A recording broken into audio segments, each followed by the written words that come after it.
man, appearing to be in his 20s, engages in door-to-door candy sales. After the homeowner opens the door and engages in a purchase, 3 additional men emerge unexpectedly. Exploiting the open door, they proceed to rob the woman in her own residence.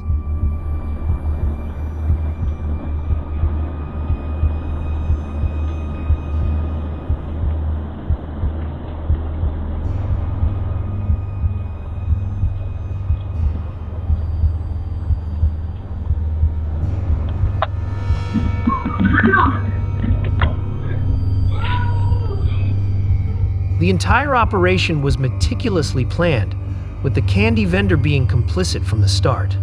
Their intention was to gain the homeowner's trust and subsequently rob her at gunpoint.